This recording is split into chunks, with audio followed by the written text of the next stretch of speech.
Paradise Papers, Queen's private estate invested £10 million in offshore funds. About £10 million of the Queen's private money was invested offshore, leaked documents show. The Duchy of Lancaster, which provides the Queen with an income, held funds in the Cayman Islands and Bermuda. A small amount ended up in the company behind Bright House, a chain accused of irresponsible lending, and Threshers, which went bust owing £17.5 million in UK tax. The Duchy said the Bright House holding now equates to £3,208 and it was not involved in fund investment decisions. It added it had been unaware the stores featured in the investments. The chief finance officer of the £500 million estate, Chris Adcock, told the BBC, "Our investment strategy is based on advice and recommendation from our investment consultants and appropriate asset allocation. The Duchy has only invested in highly regarded private equity funds following a strong recommendation from our investment consultants." A spokesperson for the Duchy of Lancaster added, "We operate a number of investments and a few of these are with overseas funds. All of our investments are fully audited and legitimate. The Queen voluntarily pays tax on any income she receives from the Duchy." Duchy's reputation.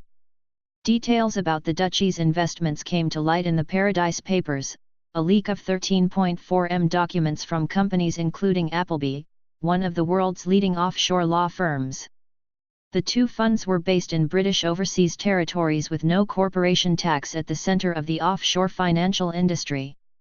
But the Duchy said it was not aware there were tax advantages to it from investing in offshore funds, adding that tax strategy was not a part of the estate's investment policy. The documents show the Duchy of Lancaster put £5 million in the Jubilee Absolute Return Fund Limited in Bermuda in 2004, with the investment coming to an end in 2010.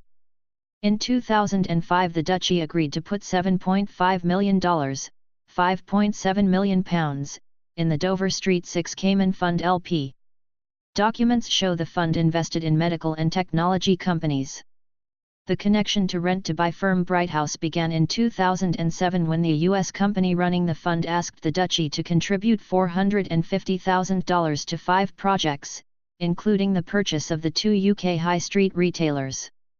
This included an interest in London-based private equity firm Vision Capital, the company which acquired 100% of Bright House and 75% of the owners of Threshers off-license chain. Under its new owners, Threshers' balance sheet was loaded with debt and it paid no corporation tax for 2 years. When the drinks retailer went bust in October 2009, almost 6,000 people lost their jobs.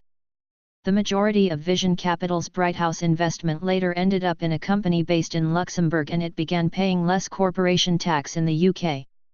Last month, the UK's financial regulator, the Financial Conduct Authority, said Bright House, which sells electrical goods and furniture predominantly to people on lower incomes via weekly installments, had not acted as a responsible lender and ordered it to pay £14.8 million compensation to 249,000 customers. The Duchy said its investment in the Cayman Islands Fund is due to continue until 2019 or 2020 and amounts to 0.3% of the total value of the estate, while its interest in Bright House now equates to just 0.0006% of its wealth. The Duchy did not provide a figure for its interest in Threshers. A Vision Capital spokesperson said, "Vision Capital complies with all laws and regulations and pays its tax in full and on time. Any suggestion to the contrary is wrong." The Duchy's 2017 annual report says it gives ongoing consideration regarding any of its acts or omissions that could adversely impact the reputation of the Duchy or Her Majesty the Queen. Labour MP Margaret Hodge, the former chair of the Commons Public Accounts Committee, said she was pretty furious with the Queen's investment advisors, saying they were bringing her reputation into disrepute. "It is so obvious that if you're looking after the money of the monarchy, you've got to be actually cleaner than clean and you must never go near the dirty world of money laundering, tax avoidance, tax evasion or actually making money in dubious ways," she said. Preying on the vulnerable. The business model of Bright House has long come under the spotlight.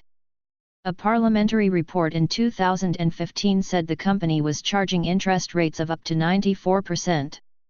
1 in 5 customers were in arrears and 1 in 10 purchases ended in repossession.